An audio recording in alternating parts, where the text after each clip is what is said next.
Inter 0, Juve 1. Simo, io stasera faccio veramente fatica ad essere lucido. Stasera veramente sono totalmente deluso da questa partita, dal vedere sta gente qua esultare così a casa nostra con questa faccia, con una partita totalmente rinunciataria in cui si portano a casa una vittoria che poi hanno anche meritato alla fine. Questo mi fa arrabbiare ancora di più perché come sempre abbiamo una sterilità offensiva imbarazzante.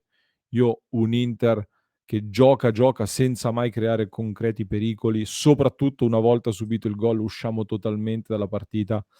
È la cosa che più di tutte mi sta deludendo di questa Inter. Proprio la mancanza totale di questo spirito, di questa voglia, di un minimo di concentrazione.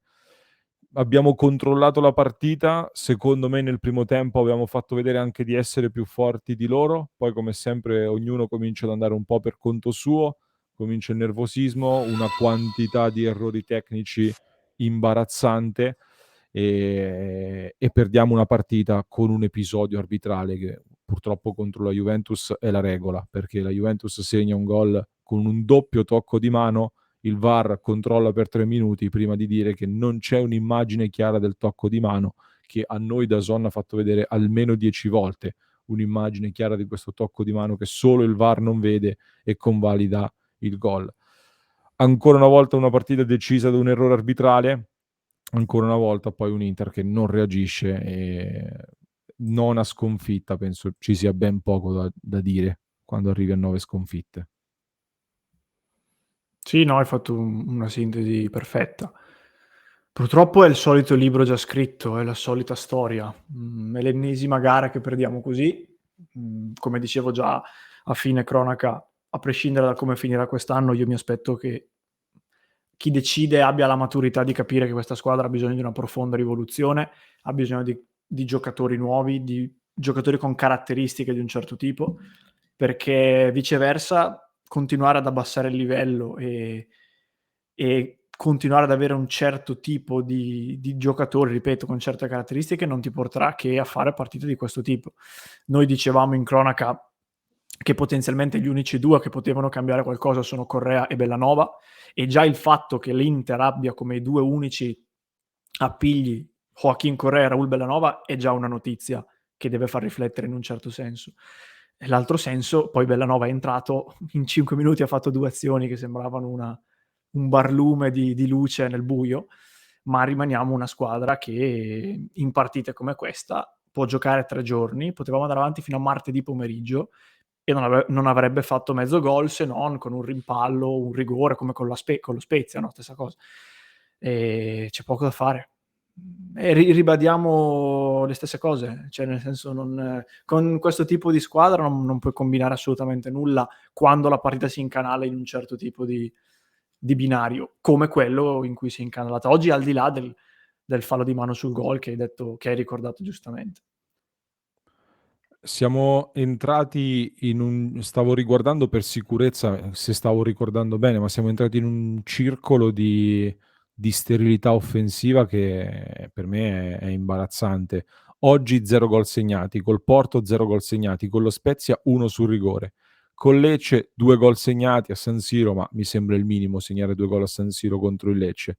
Col Bologna 0 gol segnati, col Porto 1 gol segnato, con l'Udinese 3-1, ma prima c'era stata la Samp 0 gol segnati, col Milan 1, con l'Atalanta 1, con la Cremonese 2, ma abbiamo vinto 2-1 e con la Cremonese me lo aspetto, con l'Empoli 0 gol segnati, col Verona 1 gol segnato, col Parma 2-1, cioè 2023 l'Inter è diventata una squadra che è normalissima in attacco, è sparito proprio la pericolosità offensiva dell'Inter.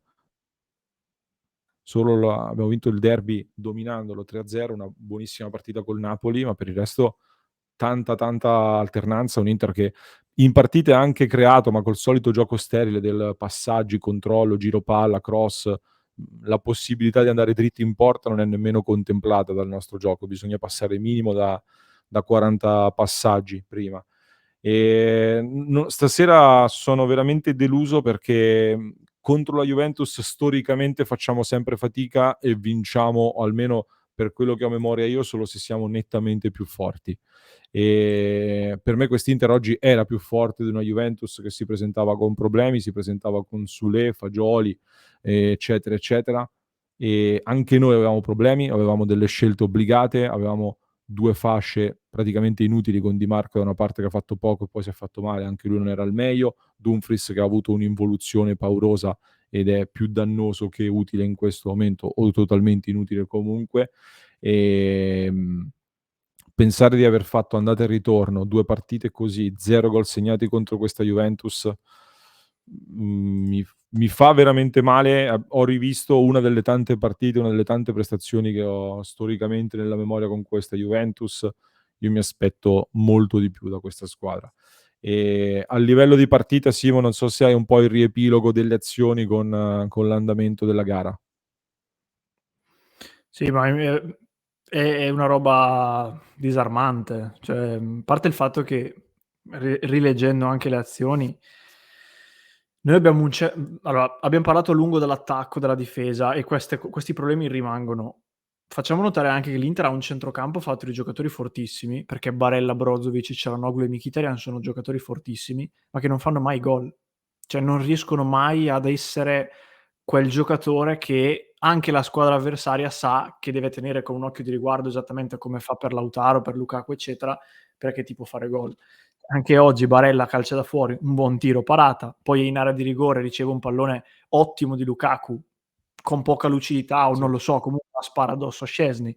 Nella Questa era ripresa una grandissima azione, questa era una grandissima occasione clamorosa di Barella. Nella ripresa riceve un cross di Marco, calcio al volo, tiro respinto, ci preoccupiamo di chiedere un fallo di mano che non esiste. Nel frattempo non ci accorgiamo che la palla arriva a Brozovic quasi nell'area piccola che calcia fuori e alto. All'ultimo secondo, al 93esimo, Mkhitaryan tiro al volo, quindi non facile, però finisce alto. Noi abbiamo dei centrocampisti che potenzialmente hanno 6, 7, 8 gol nelle gambe, secondo me. Anche quella di Ma Çalha al se limite. quello diciamo al limite, non tiriamo e se tiriamo fuori. Diventa veramente troppo limitante perché una squadra che ha la nostra caratteristica di non saltare mai l'uomo nemmeno sotto tortura, il tiro da fuori del centrocampista diventa un'arma importante da poter sfruttare. E noi ha fatto 2 gol Miki negli ultimi 5-6 mesi, che ne so, tutti gli altri 0.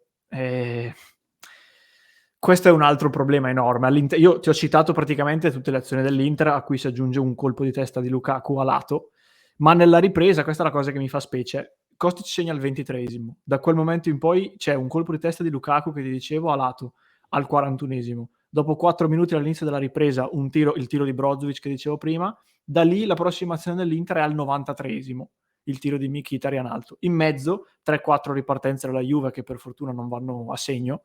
E poi vabbè c'è stata una punizione di Çalha che neanche ho segnato, ha tirato da centrocampo, lo stesso Çalha che poi, come ricordavi prima, riceve al limite dell'area da Barella, il signor Çalhanoğlu che è un trequartista, che nasce trequartista o comunque centrocampista offensivo, sbaglia lo stop, se l'allunga e si fa anticipare.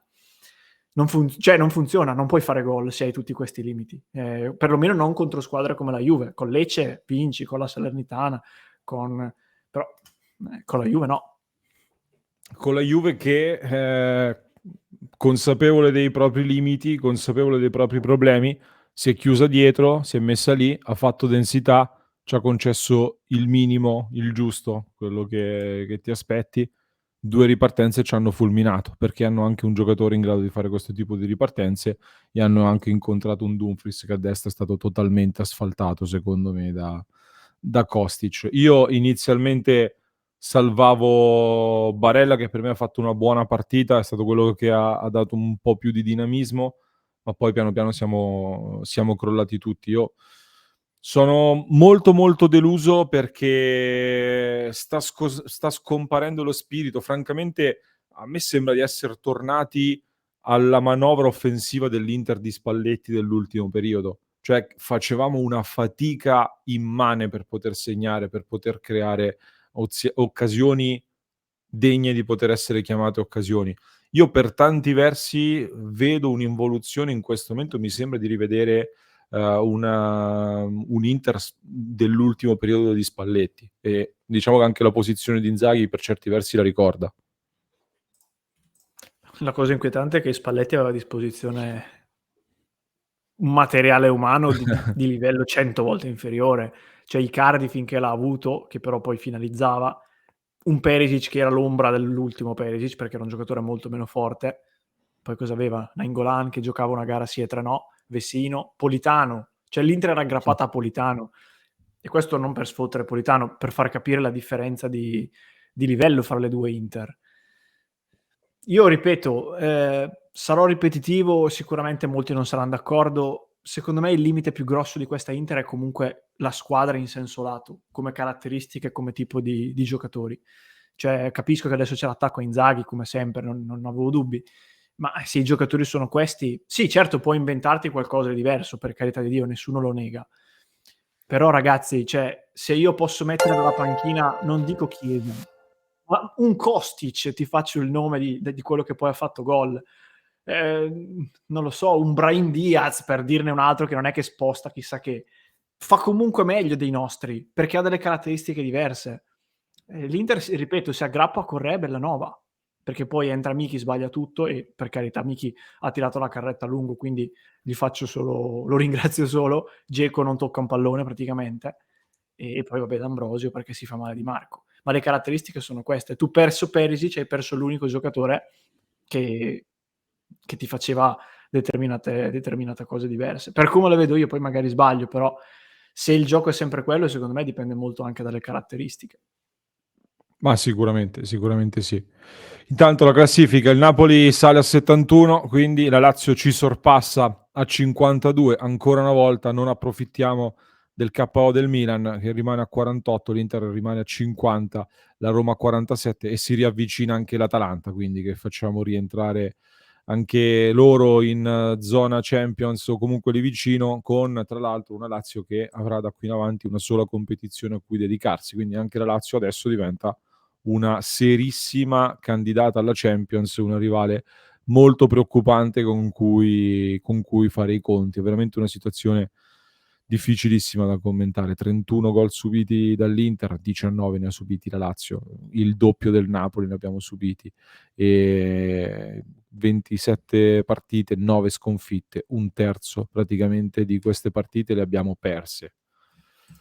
Veramente, veramente difficile. E ho in questo momento il fatto che anche altre comunque abbiano dei numeri simili o comunque ci siano squadre che vanno peggio non mi consola.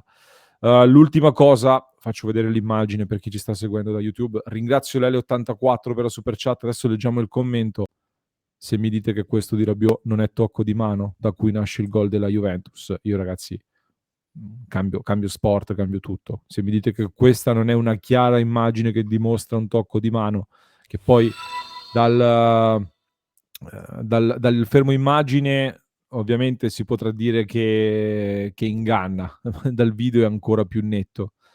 La partita, il calcio si decide con punteggi bassi. Se tu mi convalidi un gol così, decidi la partita e per me è inaccettabile una serata arbitrata ampiamente in maniera insufficiente da Chiffi. Chiudiamo qui questa clip, Simo, se non hai altro da aggiungere. Poi cercheremo di analizzare un po' più a freddo con i voti, le pagelle e il commento più di analisi, poi faremo sbollire un pochino questo post partita. Vi ricordo di iscrivervi al canale, mi raccomando, e di non perdervi le pagelle che pubblicheremo a parte sul nostro canale.